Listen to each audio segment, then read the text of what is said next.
नमस्कार, न्यूज 24 देख रहे हैं आप और आपके साथ मैं हूं सऊद मोहम्मद खालिद। कोरोना ने आर्थिक संकट बढ़ाया। रसोई गैस सिलेंडर, खाने के तेल और पेट्रोल डीजल जैसी जरूरी चीजों के दाम भी बढ़ गए। जनता में नाराजगी थी और इसी बीच आ गया यूपी का विधानसभा चुनाव। लेकिन बीजेपी ने जनता में उम्मीदों की लौ को जला कर रखा। मुफ्त राशन, किसान सम्मान निधि, पीएम आवास योजना और शौचालय निर्माण जैसी योजनाओं को चलाए रखा। कानून व्यवस्था को लेकर के जनता पहले से ही योगी की दीवानी थी। नतीजों ने इन सब का सबूत भी अब दे दिया है।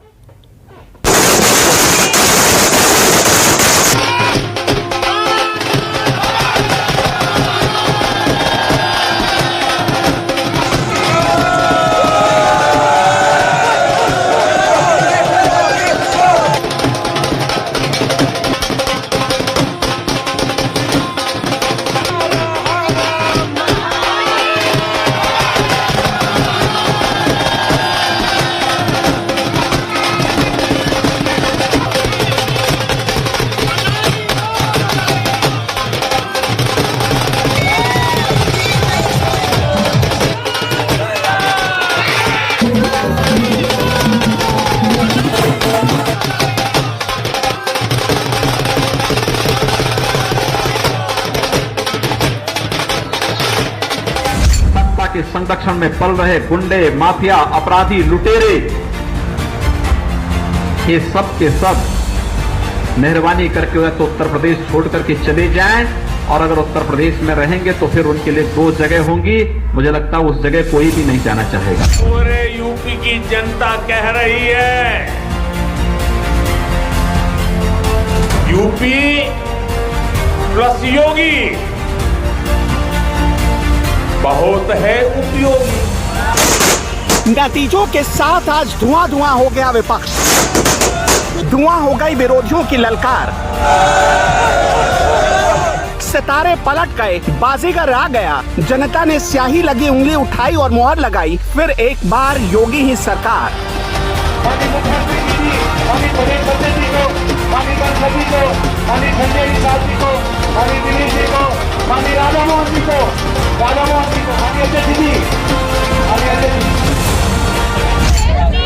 जनता बहुत ही ज्यादा खुश है भारतीय जनता पार्टी के दोबारा आने पर। भारत माता की जय जयकार के वन को रेगिस्तान बनने से रोकती इस जीत ने। काम पर मोहर लग गई, राम पर मोहर लग गई। जय जय श्री राम। और यूपी ने तन से, मन से, दिल से फिर बोल दिया, जो राम को लाए हैं हम उन्हीं को लाए।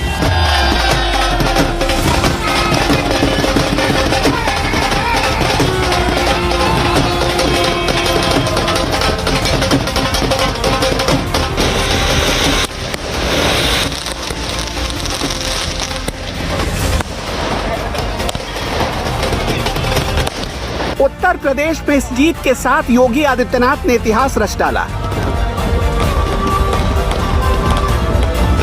उत्तर प्रदेश के ऐसे पहले मुख्यमंत्री बन गए योगी जिसने 5 साल का कार्यकाल भी पूरा किया और वापस काम के दम पर बड़ा मैंडेट हासिल भी किया। बीजेपी और योगी के लिए जीत क्यों जरूरी थी, इस पर आगे बात करेंगे। लेकिन इतनी बड़ी जीत क्यों और कैसे मिली, पहले ये समझिए।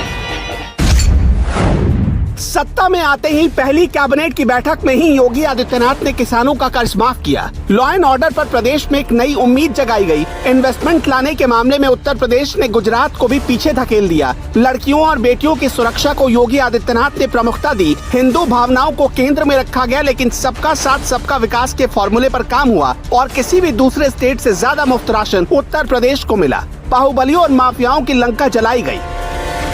योगी आदित्यनाथ ने पूरे चुनाव में अपनी हर रैली में करीब करीब परिवारवाद पर चोट पहुंचाई और उनका समझाना पब्लिक को समझ में भी आया।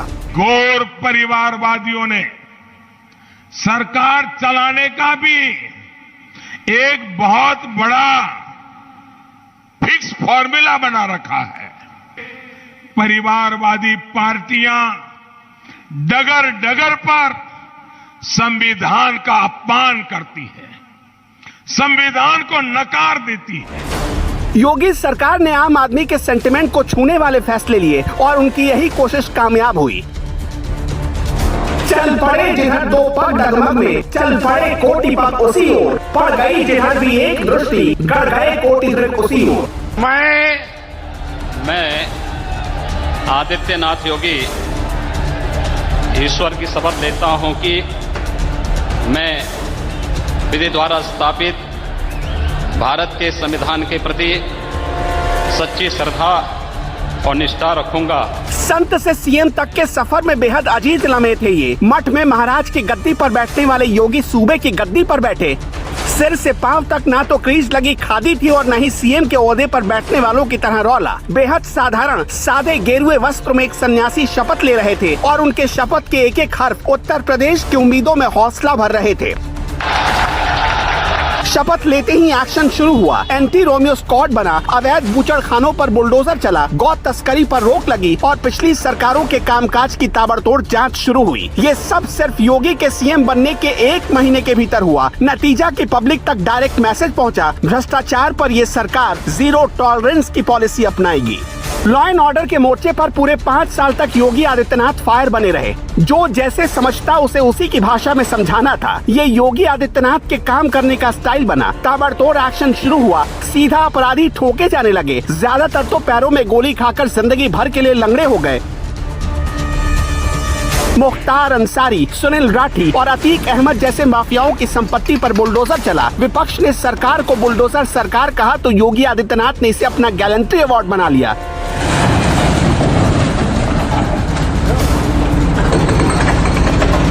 उसके बाद तो योगी के सभाओं में बुलडोजर खड़े किए जाने लगे। सीएए के विरोध में जब लखनऊ में प्रदर्शन हुआ और सरकारी संपत्ति को नुकसान पहुंचाई गई तो योगी ने चुन चुन कर ऐसे लोगों की तस्वीर सरेराह लगवा दी और नुकसान की भरपाई का खुल्लम खुल्ला ऑर्डर दे दिया। हालांकि बाद में इसे कोर्ट ने रोक दिया था।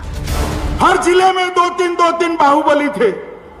दूरबीन लेकर मैं ढूंढता हूँ, कहीं पर बाहुबली दिखाई नहीं पड़ता है। भाई कहे पर बच्चियां घर से बाहर नहीं निकलती थी। मेरठ में यूनिवर्सिटी होने के बावजूद किराए के घर में रहकर दिल्ली में अपनी पढ़ाई करनी पड़ती थी। सलामती नहीं थी। आज कोई भी त्योहार हो, छठ का हो, दीपावली का हो, 16 साल की बच्ची गहने लादकर स्कूटी पर रात को 12 बजे भी यूपी की सड़कों पर निकल सकती है, कोई डर का। योगी सरकार में कई काम पहली बार हुए जिसने हिंदुओं को उनका जबरा फैन बना दिया। पहली बार कांवड़ यात्रियों पर फूल बरसाए गए, गर्म पानी से उनके पांव धोए गए, रास्ते को रोशनी से सजाया गया। सिर्फ यूपी ही वो राज्य बना जहां लॉकडाउन के बाद भी लोगों को मुफ्त में अनाज मिलता रहा। योगी सरकार लोगों तक मैसेज पहुंचाने में कामयाब रही कि उसने 5 एक्सप्रेसवे की नींव डाली है। पूर्वांचल एक्सप्रेसवे का खुद प्रधानमंत्री मोदी उद्घाटन करने आए। Bundelkhand expressway, Ganga expressway, Ballia link expressway और गोरखपुर लिंक एक्सप्रेसवे का काम शुरू हुआ। एक जिला एक मेडिकल कॉलेज के तर्ज पर यूपी के 58 जिलों में मेडिकल कॉलेज खोलने का काम शुरू हुआ। यूपी में पहले 3 एयरपोर्ट काम कर रहे थे, योगी सरकार में ये बढ़कर 8 हो गए। जेवर में एशिया का सबसे बड़ा एयरपोर्ट बनाने का काम भी इसी योगी सरकार में शुरू हुआ था। योगी सरकार के 5 साल की सबसे बड़ी उपलब्धि रही कि लोग गुजरात मॉडल को भूलकर यूपी मॉडल की चर्चा करने लगे। योगी सरकार में इन्वेस्टर्स समिट की शुरुआत हुई जिसमें यूपी के बजट से कई गुना ज्यादा इन्वेस्टमेंट लाने का दावा किया गया। एक्सप्रेसवे, एयरपोर्ट या फिर फिल्म सिटी या फिर डिफेंस कॉरिडोर, यूपी ने इन सब की खूब ब्रांडिंग की। यूपी में योगी सरकार के आने के 3 साल के भीतर ही 3 लाख करोड़ की निवेश परियोजनाओं को शुरू करने का दावा किया गया। करीब 56,000 करोड़ का विदेशी निवेश कोरोना काल में लाने का दावा हुआ। 1947 से 2017 तक उत्तर प्रदेश की अर्थव्यवस्था 6-7वें स्थान तक चल रही थी और 70 वर्षों में जो काम नहीं हो पाया, मात्र 5 वर्ष में ही उत्तर प्रदेश की इस इकोनॉमी को, अर्थव्यवस्था को हम देश के अंदर नंबर 2 स्थान पर लाने में हमें सफलता प्राप्त हुई। पूरे यूपी की जनता कह रही है, यूपी प्लस योगी बहुत है उपयोगी। हर जिले में मेडिकल कॉलेज के साथ साथ 16 जिलों में पीपीपी मॉडल के जरिए मेडिकल कॉलेज बनाने का काम शुरू किया गया। गोरखपुर और रायबरेली में एम्स की शुरुआत की गई। दावा किया गया कि अकेले यूपी में 6.5 करोड़ लोगों को आयुष्मान भारत से जोड़ा गया और ये भारत में इतिहास बना। 42 लाख लोगों को मुख्यमंत्री जन आरोग्य योजना से डायरेक्ट फायदा मिला। डॉक्टरों को बात समझ में आई कि अगर वक्त पर अस्पताल नहीं पहुँचे और आम आदमी को वक्त पर इलाज नहीं दिया तो सरकार के कोप से उन्हें कोई नहीं बचा पाएगा। डॉक्टरों की रिटायरमेंट की उम्र सीमा 60 से बढ़ाकर 62 कर दी गई, यानी हर तबका खुश होता रहा। योगी की कप्तानी में उत्तर प्रदेश हर मुश्किल मैच जीतता रहा। कोरोना टीकाकरण की बारी आई तो यूपी नंबर 1 बन गया। गरीबों के घर शौचालय बनाने की बारी आई तो यूपी नंबर 1 बन गया। प्रधानमंत्री आवास बांटने की बारी आई या फिर मुफ्त गैस कनेक्शन बांटने की बारी आई तो यूपी नंबर 1 बन गया। जीडीपी के मामले में उत्तर प्रदेश पूरे देश में नंबर 2 का स्टेट बन गया। योगी जब सीएम बने तो यूपी का बजट करीब 2 लाख करोड़ का था। 5 साल में इसे बढ़कर 5 लाख करोड़ पहुंचा दिया गया, जिसका सीधा सीधा मतलब है कि सरकार के विजन के केंद्र में प्रदेश में इंफ्रास्ट्रक्चर मजबूत करने और पब्लिक वेलफेयर को मजबूत करने की योजना थी।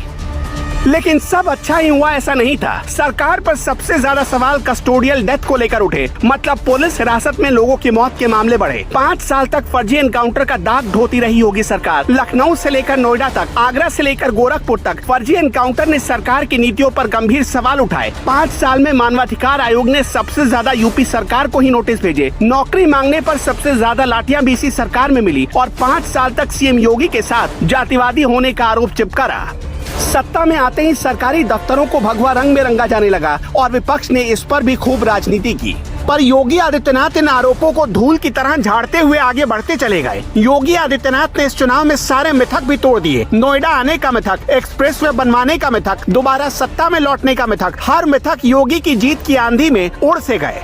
विरोधी कभी लैपटॉप तो कभी बुलडोजर, कभी ठाकुरवाद तो कभी थर्मल पावर प्लांट का नाम ना बोल पाने को लेकर योगी आदित्यनाथ से चुटकी लेते रहे। पर ऐसे लोगों से जब जनता ने चुटकी ली तो सत्ता तक पहुंचने का ख्वाब चकनाचूर हो गया। पूरब से लेकर पश्चिम तक, उत्तर से लेकर दक्षिण तक, आज यूपी का हर एक जर्रा जर्रा बोल रहा है Yogi Adityanath is best, tiger is back.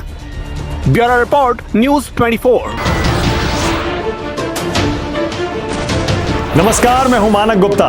अगर आपको हमारा ये वीडियो पसंद आया हो तो इसे लाइक और शेयर जरूर करें और हाँ, हमें सब्सक्राइब और फॉलो करना ना भूलें ताकि आप देश और दुनिया की कोई खबर मिस ना करें।